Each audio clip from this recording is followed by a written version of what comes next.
The Nintendo Gamecube is one of the greatest game consoles ever. I hold a deep love for this system, as do many others. It has an amazing library of games, one of the best controllers ever made, and a plethora of add-ons and accessories that made the system stand out. Despite these factors, many issues held the GameCube back, and caused Nintendo, once the dominating force of the video game industry, to change how they approached the market. It laid the groundwork of the modern-day image we see in Nintendo today. It wouldn't revolutionize the gaming world, but its impact is still felt to this day. Everything has a story. This is the story of the Nintendo GameCube and why it failed. To explain why the GameCube failed, we first have to look at what Nintendo was going through before the system was even released. Nintendo did well with their Nintendo Entertainment and Super Nintendo Entertainment systems in the 80s and 90s. By the mid-90s, however, new players in the video game market were pushing the industry in new directions. Much like Nintendo before it, electronics giant Sony became the leader in the field. The release of the PlayStation 1 would not only give Sony a foothold in the growing video game market, but would also set new records as their PlayStation 1 system would go on to sell over 100 million units by the end of its lifespan. Nintendo stuck to their guns and offered a more powerful and cheaper game console, the Nintendo 64. The problem came with Nintendo's format of choice. Rather than utilizing CDs, Nintendo would continue to use cartridges. Not only were they more expensive to produce, but they also limited developers on how much information they could stuff into their games. This alone caused already tense relationships with third-party developers to completely sour. The Nintendo 64, despite having better hardware and costing consumers less, would only see 296 titles released in North America, and a total of 33 million units sold worldwide. Sony's PlayStation, on the other hand, would see almost 8,000 titles released on their system. Nintendo was thoroughly knocked off their high stand, and relegated to a distant second place. Nintendo tried to rectify their partnership with third-party developers by making the GameCube easier to develop for. However, Nintendo's format of choice ended up causing more headaches. Rather than utilizing the new DVD format, Nintendo decided to use mini-disc. While technically a form of DVD, the mini-disc held less information than the standard DVD.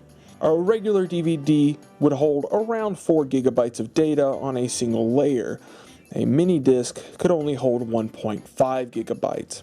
Nintendo's ultimate reasoning was that the mini-disc would help stop piracy. Unfortunately, this held back developers from putting their best versions of their games out on the GameCube. Nintendo even stated that the smaller size of the mini-disc would benefit creators. Legendary game developer at Nintendo Shigeru Miyamoto stated, "In a way, the smaller disc is a message from Nintendo that you don't need to fill out the capacity of a normal-sized DVD disc. If we want to make larger software, then we just make the game on 2 or 3 discs." This didn't go over well either, as developers of larger games would see an increase in manufacturing costs due to the additional disc. Add in higher licensing costs than Sony and Microsoft, and third-party developers were not interested in putting their titles out on the system. In the early 2000s, Nintendo didn't support online gameplay. Despite talking about supporting online gameplay before the launch of the Nintendo GameCube, Nintendo would basically abandon these plans. The GameCube did support limited online gameplay through the use of a broadband adapter that was sold separately from the system. Publishers and developers were tasked with creating and maintaining their own network for online play. Few ever would. Sega was the only publisher to support online gaming in North America with their Phantasy Star Online games. This would cause some big titles to skip out on the GameCube entirely. Sony had an online system, and multiple titles that featured play through it. Both first and third-party titles utilized these options. Similar to the GameCube, Sony sold a separate broadband adapter for these uses on the PlayStation 2. The elephant in the room, though, was Microsoft. Not only did the Xbox have a built-in broadband adapter on the system, but Microsoft heavily invested in their own network, Xbox Live. It's because of this service that Microsoft was able to carve out a spot in the gaming marketplace. While Nintendo would claim that players weren't interested in online gaming and would continue to do so until years after the GameCube ended production, it's hard to argue with the success that online gaming brought to Microsoft and Sony. Nintendo would eventually launch their own service on the Nintendo DS and Wii, but to this day, they've still failed to implement online services that match other game consoles or storefronts. Another reason the GameCube failed was that it struggled with its competition from day one. Originally, Nintendo had hoped to launch the GameCube in 2000, but were unable to due to a lack of software ready for the system. Nintendo would even push some late Nintendo 64 titles like Luigi's Mansion onto the GameCube to make up for this. Nintendo did launch the GameCube in 2001, but did so 3 days after the Xbox came out and a full year after the PlayStation 2 in North America. Coming out last caused the PlayStation 2 to get a head start in sales and build a strong library of titles. It didn't help that the GameCube's launch lineup wasn't the best. A small batch of titles that notably lacked a plumber with a red hat didn't seem to impress people as much as Nintendo had hoped. Normally, an average launch for a game console wouldn't make a huge difference, but a massive drought of new releases in early 2002 only hurt the GameCube more. It wasn't just the delayed launch that gave the GameCube trouble. The PlayStation 2 functioned not only as a game system, but also a DVD player. This was an incredible asset to the system, as many DVD players cost just as much as the PlayStation 2 at the time of its launch. The Xbox would also support DVD playback, albeit with the purchase of an accessory. This pushed the divide between the competing platforms even further. Nintendo was never hesitant to say that the GameCube was a system specifically for video games. Nintendo would sometimes even refer to it as a toy. Nintendo had struggled with its image since the late 1980s.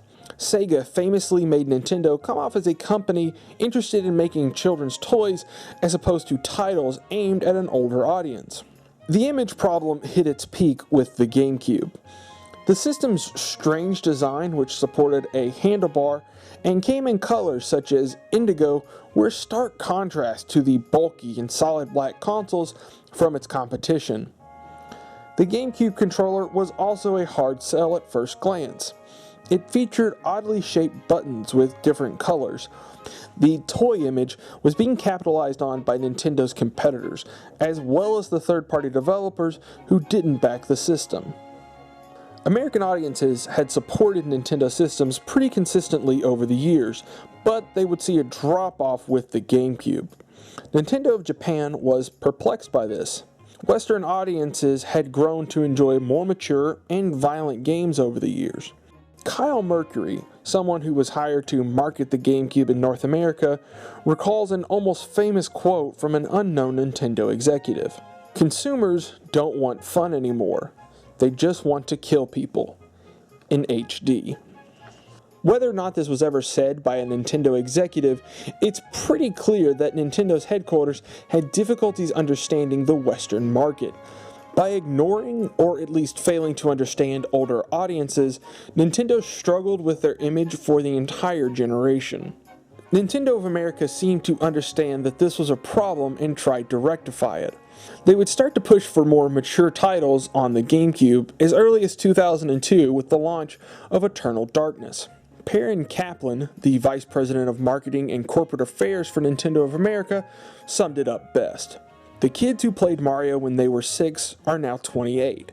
They still want to play Mario, but they want some other stuff." For most, however, it was too little, too late. They had already moved on past Nintendo. The misunderstanding of their audiences stems from the miscommunication between Nintendo of Japan and Nintendo of America, and the entire company's overconfidence in their product. Early on, Microsoft wasn't even a competitor to the GameCube. Nintendo, and others, thought that a computer software giant, especially an American one, would not understand gaming culture. Eventually, Nintendo would see themselves as an outlier in the game industry, with the GameCube and its successors. They would embrace coming up with their own ideas to chase, rather than the most popular trends others were setting. Before the launch of the GameCube, Nintendo oftentimes seemed overconfident in their product. In interviews, executives would often state that the GameCube was going to sell simply because it was a Nintendo product. While the company had a strong history in the young video game industry, much of the old guard at Nintendo failed to see the significance of many trends. This overconfidence would lead to disbelief after the GameCube failed to meet its sales targets. The Nintendo GameCube was, in many ways, a failure. Nintendo made a lot of mistakes with the system. Their failure to understand and properly market the game system came down to their misunderstanding of an ever-growing gaming community. They didn't embrace popular trends like the DVD or online gaming.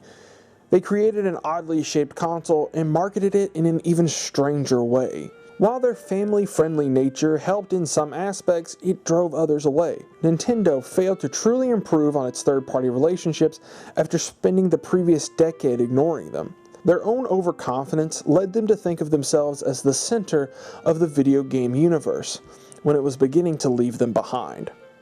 All of this because of their inability to understand the current video game world. But as I said before, I absolutely love the GameCube. For everything the GameCube got wrong, it got so many things right. The legacy of the Nintendo GameCube is not the same as the image it obtained during its run on the market. In many ways, it has grown and become a beloved system. It was in part because of the GameCube that Nintendo changed the way that they marketed themselves. They became a dominant creative force in the industry that always tried to one-up themselves as opposed to any others.